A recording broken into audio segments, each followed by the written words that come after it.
Thank you for joining Wars of the Rosies as we continue with part 4, The Ministry of Jesus, from The Mystical Christ by Manly P. Hall. Antique jewel depicting the Good Shepherd. Chapter 4, The Ministry of Jesus.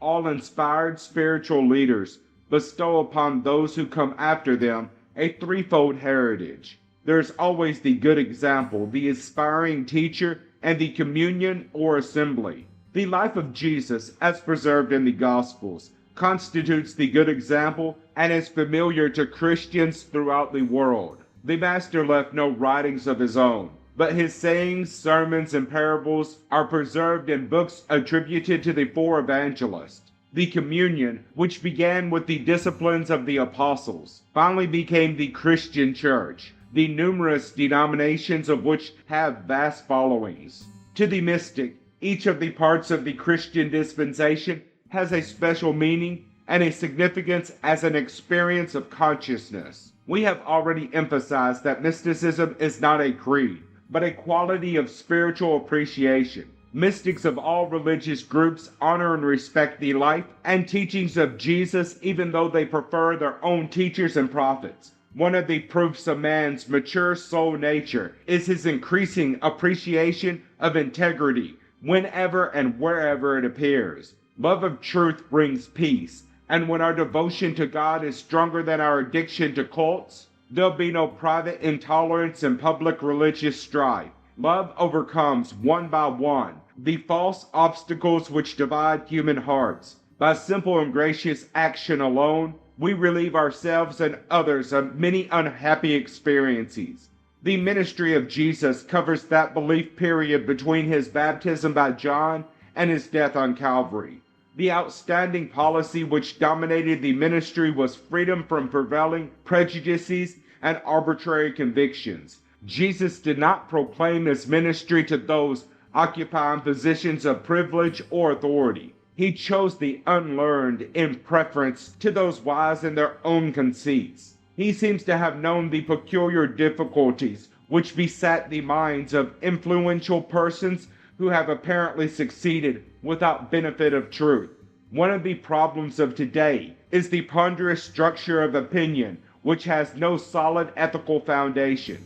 To the average person, it seems impossible that the accumulated lore which passes from knowledge can be comparatively useless. We hasten to embrace that which has been made respectable by general acceptance, and then wonder why we share in the common disaster. Jesus taught that it is easier for a camel to pass through a needle's eye than for a rich man to enter heaven. We have all assumed that in this analogy, riches imply only physical possessions. There are other kinds of material wealth, not the least of which is the belief in the abundance of our intellectual resources. To believe that we are because we have is false, regardless of the nature of the goods. The smug intellectualist is not only wise in his own conceits, but considers himself richly endowed with priceless mental assets. Worldly wisdom is admired as a form of wealth because it bestows a sense of superiority and that pride which comes before the fall. The reformation of human conduct depends more upon the cleansing of the mind of illusions and delusions than upon new instruction. It is man himself who has changed the living temple of his spirit into a house of merchandise. When Jesus called the children to him, he reminded his disciples that of such was the kingdom of heaven. As a mystic, he taught what Herbert Spencer, the English philosopher, expressed in more scientific terms. Spencer defined the involuntary processes of nature by which life becomes immersed in form, as a motion from unity to division or from simplicity to complexity. He then described evolution, or the release of life from form, as a motion from diversity to unity, or from complexity to simplicity.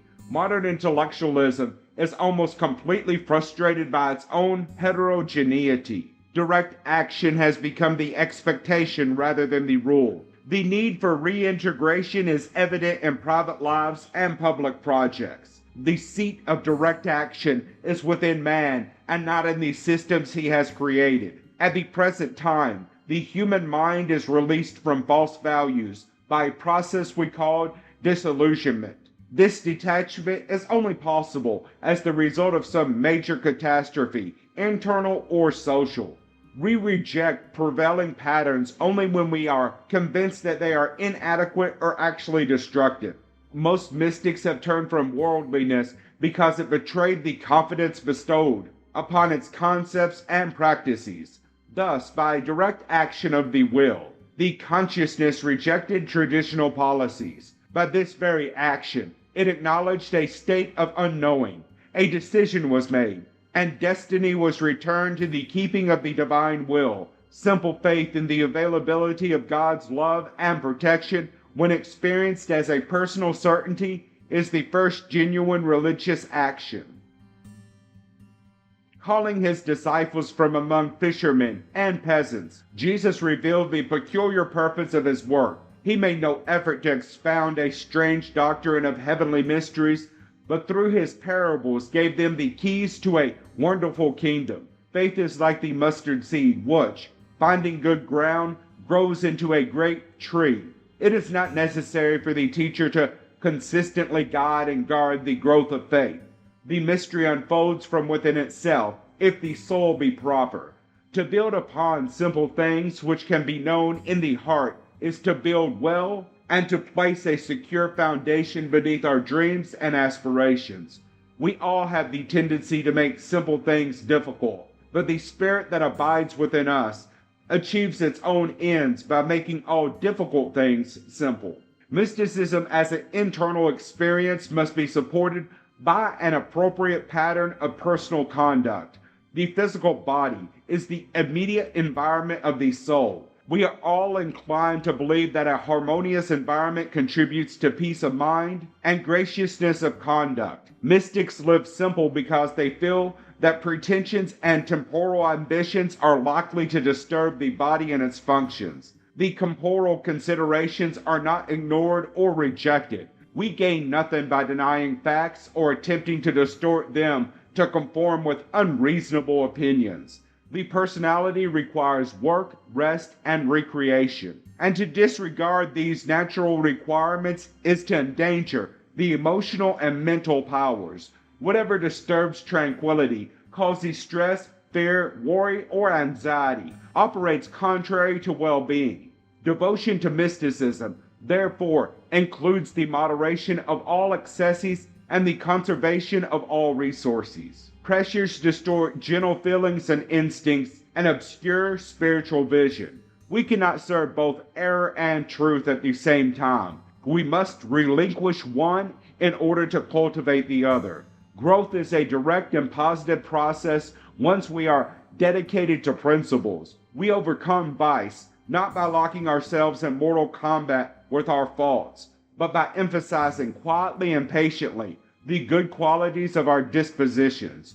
Growth is not a desperate struggle to improve, but a kindly unfoldment of the best of our native qualities. Once we have decided to seek the kingdom of heaven, we dedicate all of ourselves to the quest. Such unity of purpose can be attained only by complete internal relaxation. We are sustained by motion rather than by effort. Right motion censors both heart and mind and reveals the level of sincerity on which we are functioning. Destructive intensities reveal ulterior motives, and these in turn limit growth. It is quite possible to glamorize selfishness and ambition until they appear meritorious. It is no safer to be proud of wisdom than to be proud of ignorance. To cultivate the attributes of spirituality in order to satisfy frustrated ambitions or to make an otherwise useless life appear useful is to invite disaster. Yet religion has always served as an outlet for the neurotic. The halt, the lame, and the blind have demanded the consultation of their faith, but have contributed little of strength or integrity to the sects which they have joined. In mysticism, it is what we give and not what we gain that determines spiritual progress.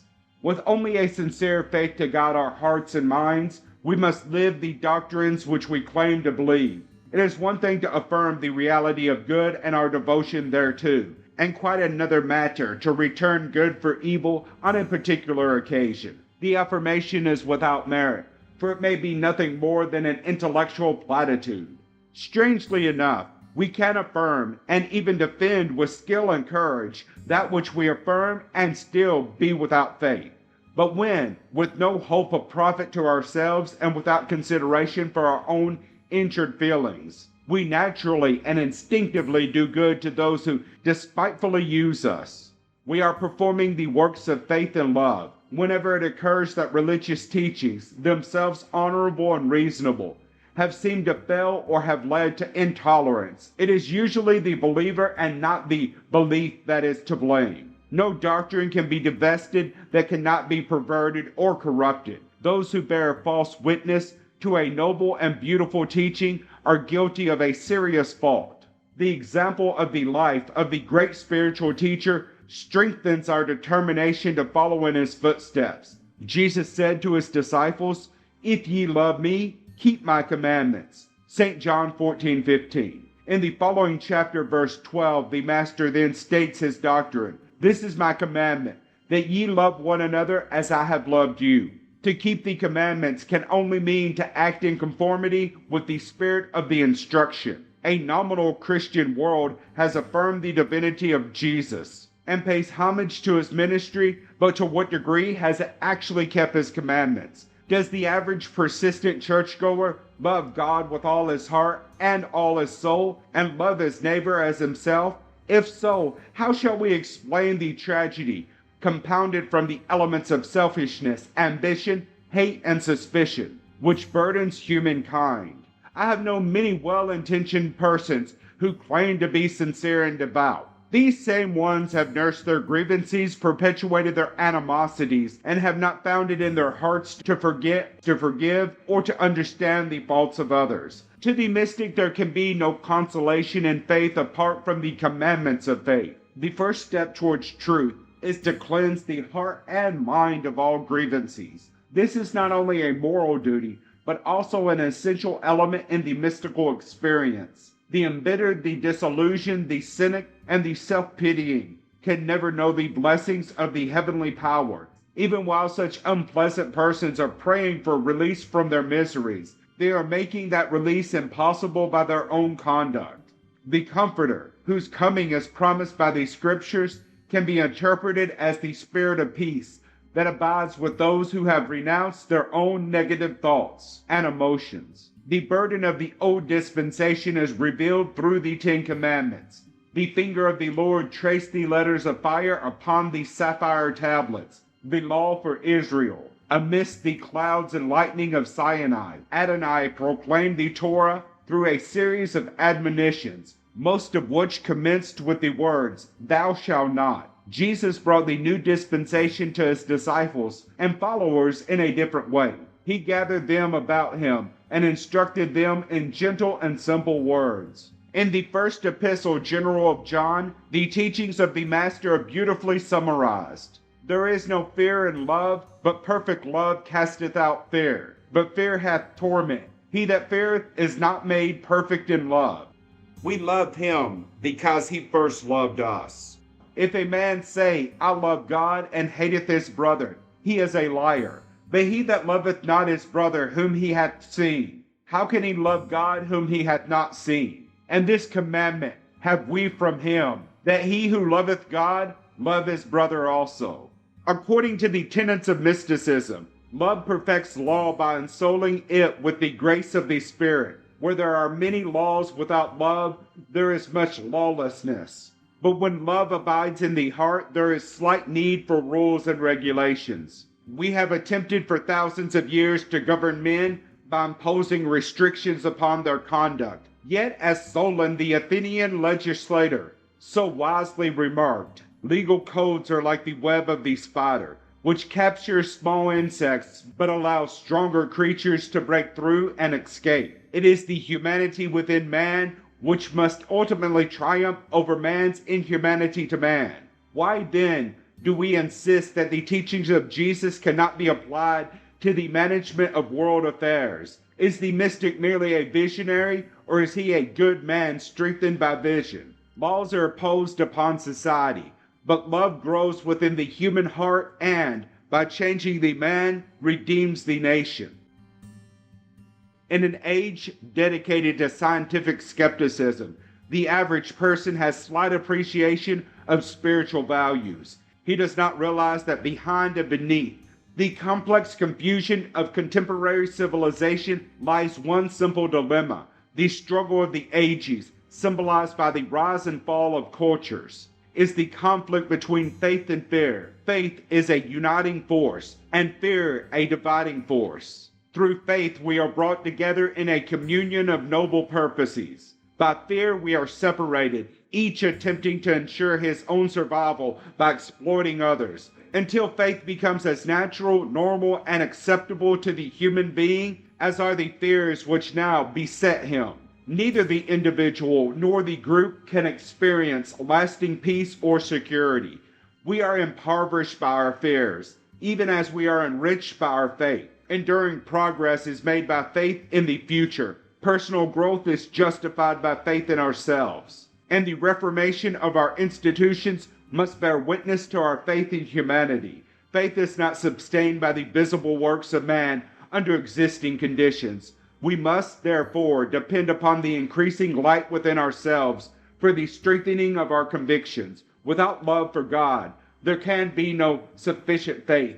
Thus, faith and love are inseparable and are together the foundation for a good hope. We cannot accomplish faith by a mere determination. If we would receive the consolation of the Spirit, we must abide together in peace. The simple code of personal relationship taught by Jesus is therefore a little key to a great mystery. Faith is an acceptance of things unknown, but not in a substance unknowable. Only by means of spiritual integration of his own personality can the true seeker experience the fact of reality. As the embodiment of the mystical tradition, Jesus reveals the journey of the soul's awakening. In him, strength and humility were wonderfully mingled.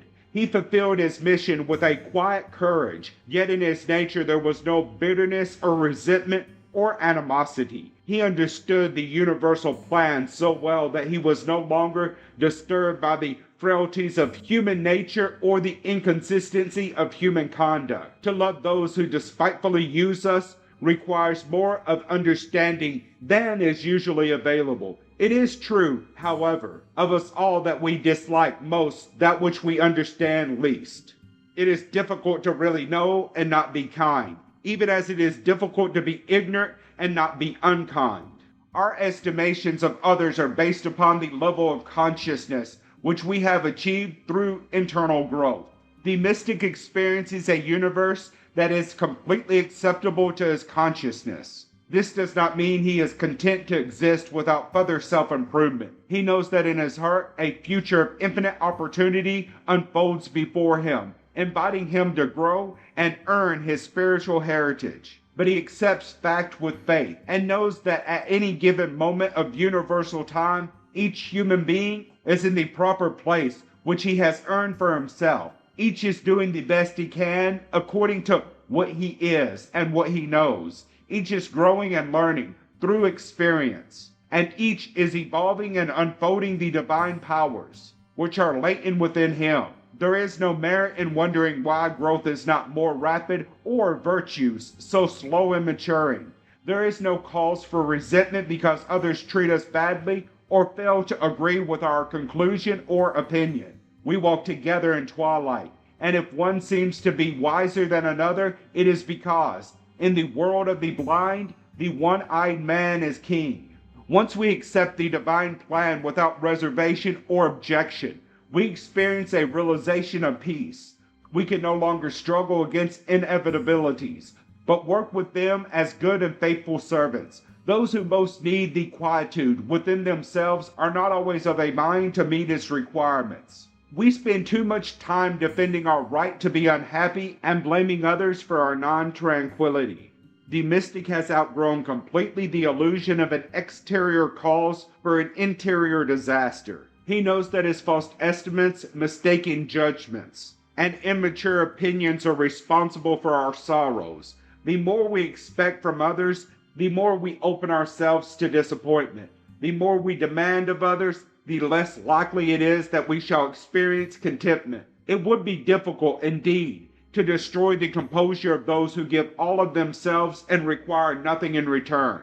Epicurus, the philosopher, once said, "He is richest whose needs are fewest." This is a true but not a popular aphorism. The more we are sustained by internal strength, the less we demand of our life around us. Each must keep his own happiness in his own name. No man is so rich or powerful that he can hire another to sleep for him or to eat for him. Each must perform the essential requirements of survival, and this is true of the inner life as well. He is badly served who depends upon the doctor, the lawyer, and the priest for his internal security.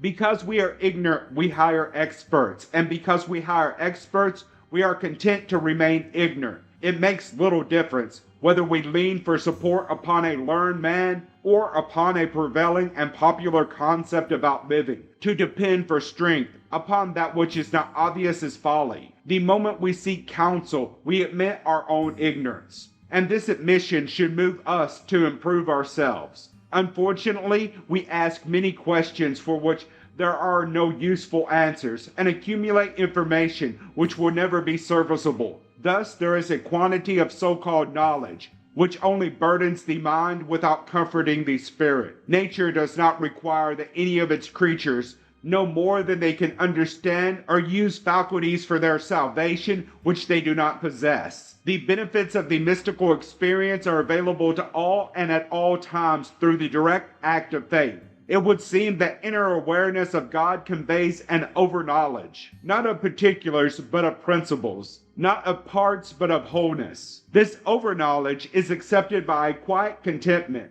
whereas worldly knowledge usually leads to further and larger dissatisfaction. It is difficult to explain such a term as knowledge of wholeness. The Greek mystics defined it as participation in causes, by which they meant sole awareness of the divine plan. As the intent and purpose of God is inwardly known, the consciousness is filled with a wonderful understanding that cannot be defined. Some have claimed to possess this understanding, and others to be possessed by it. Such claims mean nothing unless they are sustained by an appropriate improvement of character. No one can actually experience internal illumination and not reveal this enlargement of understanding in daily life. Growth is a positive process and bears witness to itself. We know that improvement is real when it refines and ennobles human character. The lives of mystics prove the victory of internal light over internal darkness. The soul that is troubled is in darkness, for light brings with it complete resignation to the divine will. There is a moment of strange, indescribable silence, when it seems that all motions of the world cease.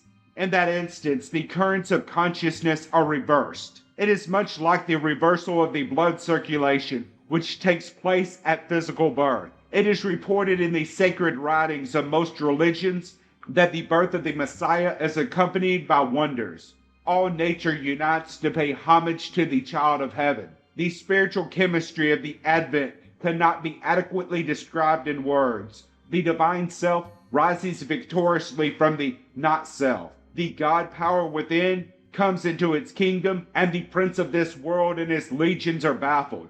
Actually, it is by this mystery that the human being becomes a person and assumes the obligation of enlightened selfhood. The man of soul is in the world, but not of it. He becomes intuitively aware of his own place in the divine plan. He accepts this place and fulfills its requirements. We are in darkness as long as we are negative, and the world in which we live is positive. The mystical experience reveals the eternal truth that consciousness is positive, and to it all environments are negative. All the world is seeking internal peace. Like happiness, peace cannot be required or demanded, nor can it be accomplished by direct effort of the will. Internal security is a consequence and not a cause of human unfoldment. It is available only to those who have first experienced the simple power of faith. If we are to know, we must first be still and there can be no silence where there is discord, and light and love, by overcoming confusion, makes possible the miracle of stillness. It is said in Genesis that the Lord walked in the garden in the coolness of the evening. Our lives are like gardens, but if we neglect these gardens, they are no longer beautiful. Weeds destroy the flowering growth until we find no pleasure in the forlorn surroundings. If each keeps his garden faithfully, he shall find repose there after the hours of labor, and perchance come face to face with the great gardener. Jesus taught by example the way of spiritual union. He gave the laws by which the tranquility of the inner nature is available to all who honestly and earnestly seek truth. Even though generation after generation of human beings rejects or ignores the good example, the facts remain unchanged. For numberless reasons that appear sufficient, we may refuse to accept the mystical concept. But until we face reality and walk the ageless path, there is no end to suffering. We cannot change the universal plan for our redemption. We must change ourselves to meet the requirements of that plan. It sometimes seems that we are asked to sacrifice too much for something that we cannot understand. But as we grow, we realize that all we renounce is our sovereign right to be miserable. The second part of the ministry of Jesus relates to the instructions and teachings. These include the sermons and parables and words spoken on various occasions. The teachings of the Master are remarkable for the association which they imply between God and Jesus. Taken literally, these utterances have strengthened the convictions that the Master claimed to be the only begotten Son of the universal deity. Some sects have gone so far as to teach that the Godhead was incarnated in Jesus, although such an extreme belief is not justified by the biblical text. When Philip asked Jesus to reveal to the disciples the Heavenly Father, the Master answered him, "Believest thou not that I am in the Father, and that the Father in me? These words that I speak unto you, I speak not of myself, but the Father that dwelleth in me, he doeth the works." Such a statement as this is completely meaningful only to the mystic, who has experienced the immanence of the divine power. In mysticism, God is apperceptibly known, not as a vast sovereignty, but as an all-pervading and ever-present quality. There is no longer an immeasurable interval between the human need and the divine supply. God is the ever-present help, no further from us than the strength of our own faith. The heart does not rejoice in honors or dignities, nor does it acknowledge differences of estate. It accepts the divine presence as parent, lover, brother, and friend. If it seems that this attitude compromises the temporal glory of God, it destroys only an image and releases deity from the dimensions imposed upon his glory by mortal ignorance. The power that is mindful of each sparrow's fall, and which manifests itself in the beauty of all things, great and small, cannot be personally experienced as a God of wrath or of vengeance, or as a mighty king ruling despotically from a distant throne above the firmament. The divine presence is revealed wherever living things unfold their hidden wonders. Meditation upon the mystery of the Eternal Father ends inevitably in the revelation of the omnipresence of deity. In God we live and move and have our being. We are part of him, and he is all of us. Apart from him there is no life,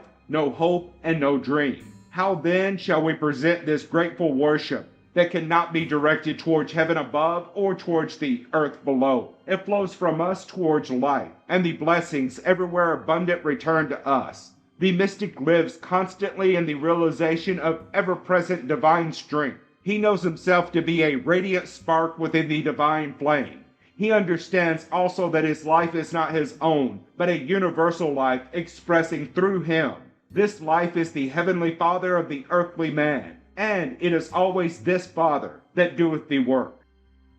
The skeptic may say that this experience of identity with God is merely a form of divinity complex. Yet, when this concept occurs in pathological cases of mental unbalance, it does not result in a state of mystical identity. The aspiring human soul becomes aware of its eternal birthright, is not proud or self-satisfied or self-centered as the result. Mystics are the humblest and simplest of persons, and their hearts are filled with gratitude. They are happy and content to regard themselves as the children of an all-loving parent. They ask no more than to serve and obey. In this case, obedience is not given because it is required, but because the love of God allows no alternative. Those whom we love we protect, and upon them we bestow all that we have and all that we are. How much more, then, does this normal human instinct find its fulfillment in the realization of the divine presence? Jesus told his disciples that he came to bear witness of the love of the Father. It was the privilege of good men to live by the law of life. If they did so, they also bore witness. In this way, religion was given a fuller meaning. We worship according to the dictates of our own hearts and serve the truths we honor. As we grow and unfold the mystical divinity within ourselves, it seems to speak to our hearts and minds. The teaching that comes within ourselves is substantially the Sermon on the Mount. Thus, Jesus, as the man of soul in each of us, reveals his ministry through our own unfoldment. The message spoken from our hearts is gentle and kindly, and strangely detached from the confusion of our external lives. From our own belongings and seekings and hopings, we fashion a mystical mood or reverie. The mood fulfills itself, receiving a sustaining testimony from the innermost parts of our being. God enters our lives as a well-loved friend, with whom we share our worldly goods and our heavenly aspirations. There is no need for herald angels or inspiring interpreters. We go to our Father and we ask his help and his guidance, certain of his wisdom and love because we are his children, and this is our natural right. Advanced mystics have so unfolded their own apperception powers that sometimes they experience a complete identity with God through rapture ecstasy. All sense of separateness or the existence apart from God is dissolved in an extraordinary quality of aspiration. In that moment, the mystic can exclaim with complete certainty, "The Father and I are one." No word can describe or thought unfold the mystery of divine union. The mystic feels himself sharing both the unity and diversity of the universal power. He contracts with it into a center of absolute peace and expands with it towards a circumference of absolute differentiation. In both contraction and expansion, he is sharing in the qualities of the sovereign good. He experiences also the infinite tenderness of the divine mind, its wisdom and love, and to a degree, knows the sorrow of heaven, the very pain of God that was made flesh for the redemption of the ages. Such exaltations of the Spirit, like the vision of St. John on Patmos, are not of long duration. It seems though as man would be dissolved utterly, did he not escape back into the narrow chambers of mortality. But when such a one returns to his old way of life, something of God is with him and remains forever. One who has been made new in faith returns to the mortal world with clearer vision and deeper understanding. There is no longer any need to struggle against limitations and temptations. For how can a man be tempted who has known the truth? Even those who have gone but a little way along the mystic path have no desire to return except to serve others. Jesus attempted to reveal to his disciples the experience of mysticism. He sought to strengthen them for the work which they should do after he was gone. He knew that only from within themselves could they find security and courage. Unfortunately, they stood only in part and therefore were but partly consoled. Through the long centuries, those of little faith interpreted away the true mystery of transubstantiation. They could not understand the man who, breaking the bread, told them it was his body, and sharing the wine, told them it was his blood. Most of these who have rejected the Christian faith have refused to accept an outer form and have not realized the inner part. Is not a good man merely an embodiment of goodness, and a wise man the instrument of wisdom? Are goodness and wisdom bound into the chemistry of creatures? Do we give life to the children we bear, or are we merely channels of an eternal life? Is the love in our hearts actually our own, or is it a manifestation of a universal emotion? Have we any powers, faculties, perceptions, or instincts that do not originate in the spiritual source of existence? We may reveal and release, we may bind and loose, but only because we have been endowed with potentials which we are privileged to transform into perfect powers. If man is part of the infinite, then his mind shares in the infinite mind, and his heart in the infinite heart. Thus we bear witness, and in a strange way, those who see us behold the invisible agent which created us. The Father is made manifest in his words, and is especially revealed through his beloved Son, who symbolizes humanity itself. Jesus is the prototype of the enlightened human being. The Word is made flesh in man, and made soul through the unfoldment of man. Jesus promised his disciples that the time would come when they should perform works greater than his. This is the message of the one who has seen to those who have not yet seen. The great teachers are the elder brothers, bearing witness to the inevitable destiny of a God-ensouled creature. Can we deny this without denying the testimony of our senses, the intuition of our hearts, and the convictions of our minds? And if we deny it, what have we accomplished but the complete impoverishment of ourselves? Jesus taught a natural and simple growing up in the light of truth. He used the parables to emphasize how nature is forever testifying to the divine plan. Everywhere the way of heaven is revealed, but there are none so blind as those who will not see or cannot see because their sight has been destroyed by false doctrines. From the ministry naturally developed the congregation, or the assembly of believers, which we know as the church. Originally, simple and pious men and women gathered in quiet places to worship in secret. Later, churches and cathedrals were built up, and the first ecclesia expanded to become the house of Christendom. Permanent religious institutions always fulfilled a twofold purpose. They spread the teachings in a social system which seems to require at least a degree of physical organization.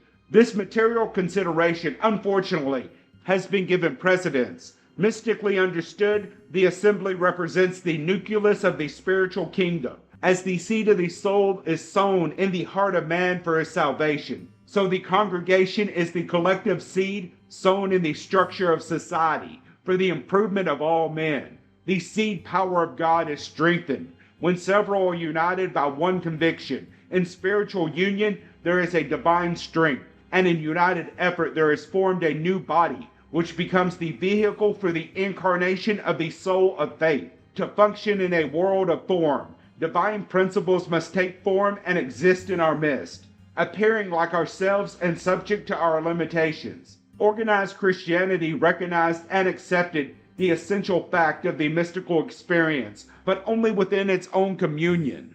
As the self-appointed custodian of human salvation, theology reserved to itself the power of the final decision in all religious matters. It condemned unconditionally those who search for inner enlightenment, led them away from the restrictions imposed by orthodoxy. This restraint upon the natural instincts of the heart and mind divided the congregation and resulted in schisms. The mystic could not accept the concept that a mortal institution could be legitimately empowered to dictate the policies of human salvation. The intimate association between God and man was beyond the keeping of the clergy. The remnants of mystical sects, which had survived from the earliest times, drew to themselves many earnest believers who had rejected what seemed to them a perversion of original Christianity. These dissenters became the heretics against which the church turned its militant arm. Forced into secrecy by persecution,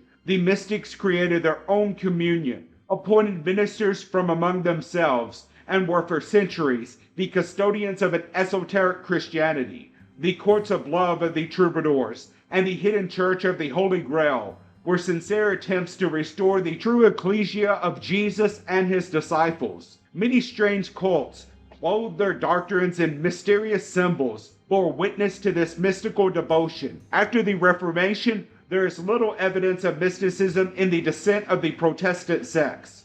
These were devoted largely to the defense of their own protest and their dogged devotion to their own orthodoxies. Almost immediately, the mystic separated themselves from the reformed groups and emerged as minor orders, tolerated but resented the dominant divisions of the faith, while acknowledged the possibility of the personal experience of God, have never clarified for their members either the means or the ends involved in the concept of spiritual union. To the average person of today, mysticism is only a term bestowed upon a condition of internal conviction of dubious authority. It does not occur to the average worshiper that personal illumination is what one alchemist quaintly described as the true entrance to the shut palace of the king. The living church is the congregation and not the building in which it is housed. Like the kingdom of God, the ecclesia is not of this world, and that which exists here can only be a symbol. It is a mistake to accept the symbol as the reality, even as it is wrong to worship an image instead of the principle for which it stands. The substitution in the mind of idols for ideals has transformed a way of redemption into a confusion of creeds. Insidiously, this substitution has influenced the entire course of human civilization. We have become content to sacrifice principles and to devote our resources to the glorification of our own material accomplishments. Those who have attained to the spirit of mysticism accept the religions of the world as they accept all other manifestations of human evolution. The Heavenly Father whom they serve is in every place and is available to the devout of all beliefs. There can be no theological prejudices on the level of natural religion. The mosque, the temple, the shrine, the synagogue, and the cathedral were built by men seeking truth. Those who understand the human heart enter all these places with reverence, for they are sanctified to the God of ages. Wherever we are, we worship according to whatever we are. Faith is a quality beyond time and space, but immediately available in all times and in all places. We never become so righteous that we are justified in persecuting what we regard as lack of wisdom. As love brings understanding, so the heart doctrine emphasizes the good, which has inspired all the honorable works and dreams of mankind. Finally, there can be no temple but the world itself, which is the everlasting house and the living sanctuary, until such time as this mystery is completely known in the soul. We increase in grace by broadening the foundations of faith. To the mechanist, the universe is a machine. To the vitalist, a magnificent living organism. To the idealist, the manifestation of the universal mind. And to the mystic, the eternal sanctuary. Each sees according to the light within himself. Each is right as far as his vision goes, and no one sees perfectly. Even the mystic is continuing to expand the God consciousness within him, and as he becomes more enlightened, he will comprehend many things now concealed behind the veil, which protects the Holy of Holies. Jesus told his disciples that there were other sheep not of his fold, but he also promised them that the day would come when there would be one sheepfold and one shepherd. This has been interpreted to mean that the Christian dispensation was predestined to be the religion of all men. Perhaps a quality of faith and not a sect was implied. Actually, there is only one spiritual conviction, and, although it has been called by many names, it is above and beyond creedal limitations. The natural religion of mankind is revealed through the instincts to love, to hope, and to serve. When these generous impulses direct human activities, humanity is one congregation united in truth, rather than an allegiance to a name. Among the Greeks, the word sheepfold was applied to a place of initiation into the mysteries of religion. Those who had accepted the religious life were called the sheep, and their masters and instructor priests were called shepherds. This seems to be the implication which Jesus intended to convey. His disciples, like the Greek mistake, had been accepted into the inner circle of the illumined. They had received instructions and had assumed the obligations inherent in the doctrine. They had offered themselves to the service of God and acknowledged Jesus as their good shepherd. Many of the early Christian forms and symbols were derived from older religions. We cannot understand these references and allusions unless we have some knowledge of their source and earlier meanings. In the Eleusinian mysteries performed in ancient Attica, those passing through the lower grades successfully were termed mystei, and those who completed the higher grades were referred to as epotei. The mystei were permitted to advance to the veil, which divided the inner parts of the sanctuary from the larger chambers of reception. This was the grade of faith, for the true seeker was allowed to glimpse the adytum only through a veil. He must accept the reality of things unseen and the substance of things hoped for. It was reserved for the epotei to part the veil and behold the mystery face to face. It is evident from 1 Corinthians 13:12 that St. Paul was aware of the Greek symbolism. If the love of God is to be perfectly manifested among men, the ecclesia or congregation must make the proper claim by preparing the way. The Immaculate Conception has many interpretations. To the mystic, it means that the Logos, or the Word made flesh, must have a pure body, and that body is the pledge or testimony, prepared by the elect. The proof that man is ready to accept the mystery of redemption is witnessed through his works. Those who live together in concord, having fellowship one with another. Those who work together, thinking not of themselves but of the common good. And those who pray together, loving God with a single and simple devotion, unite to form the living grail, the cup which is to receive the blood of the King. This is the mystical sacrament so beautifully described in the story of Parzival. The Knights of the Grail were dedicated to the service of the voice and the power that came from the cup, which represented the bleeding heart of heaven. It is the privilege of the Christian communion to fulfill the destiny for which it was intended. Before this is possible, however, it must re-experience the mystical sacrament. We are preserved not by continual devotion to creeds, but by the expansion and release of the living power of an illumined faith. As man grows in grace from within himself, so the congregation must receive into its heart those invisible energies of God, which are said to descend upon the high altar with its mystical symbols and adornments. All that is real in religion is to be known only by the single faculty of the soul. As the light of the sun ripens the harvest, so the light of God, shining upon the congregation, ripens the inner life of man, making it fruitful as the Lord has required. The ministry of Jesus fulfilled the three parts of the revelation of the divine will. To the outer man, it gave the example of right living. To the intellectual nature, it brought the glad tidings of the right use of faculties and energies. To the human heart, it gave the communion of souls and the fulfillment of all doctrines by the power of love. There can be no fellowship in the Spirit, no consolation in the faith unless we work together.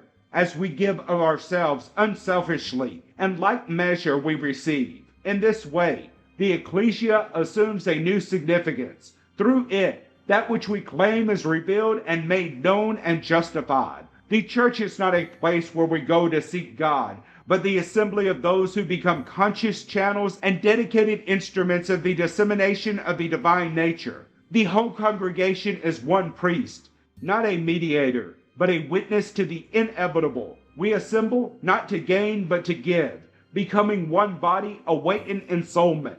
When each one knows that it is possible for him to become the hands and feet of truth, he will fulfill that which his Creator has ordained. Until then, he is apprenticed to his conceits, and serves only that which shall perish away. Mysticism not only makes all things real, but all good works immediate. There are no longer times and places, only that which is necessary and the natural impulse to fulfill the need. The mind recognizes the difficulties of the past, but the heart, breaking through the restrictions of reason, finds itself sufficient to the task.